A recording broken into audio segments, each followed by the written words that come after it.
ano, strict po tayo sa time. Okay. Ayan. Naku. Alam niyo bang ang mga medical people din po ay involved na rin sa Goji? Yes. Yes.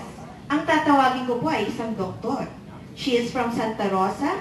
Let's call on Director 3, Dr. Monet San Jose.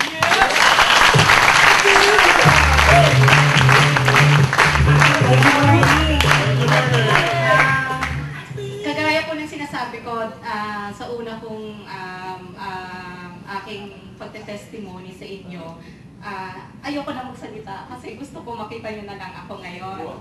Mamaya, kung gusto nyo pong makita yung picture sa cellphone ko, before ako nag-take ng Goji, pinicturean ko muna yung sarili ko kasi para makumbinsi ko yung sarili ko na totoo nga siya. Pero nakumbinsi ko yung totoo, yung sarili ko na totoo talaga siya.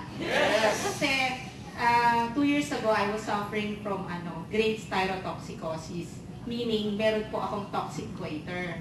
5 months ago, nakilala ko yung product. It was presented to me ni Upline Angel, Lesson Emma. Nung una, ayoko siyang pansinin kasi sabi ko, doktor ako, may pride ako. Pero, binigyan ko siya ng chance kasi sawa na rin ako uminom ng gamot kasi 2 years na ako umiinom ng gamot. Tapos meron siyang side effect sa akin.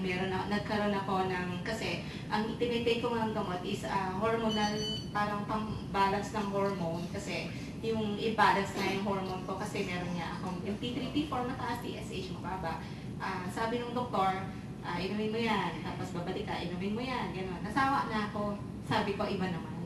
Tapos sabi ni Upline Nestor, doktora, take mo to, sabi ni Emma. Sabi niya, i-take mo to. Sabi niya gano'n. Sabi ko, sige na nga. Dinate pa nila ako together with Upline Edwin. Kinidnap nila ako sa clinic kasi busy akong tao eh. Tapos sabi ko, sige na nga. Parang maiksi na yung salita. Sige, kunin ko siya, inumin ko. Pero alam niyo po ba, after maubos ko, konti na lang yung bote, yung nasa bote. Tumawag ako sa kanila 11 o'clock. Sabi ko, kahit hating gabi, dalhan niyo ako maubos mo. Ngayon po, eto na ako ngayon. Lumiliit na siya. Ko-continue ko lang siya kasi it works and still working. Kaya tayo dyan, inom na. Yung idol, nakita niyo si Catherine Zeta Jones, kamukha ko na ngayon.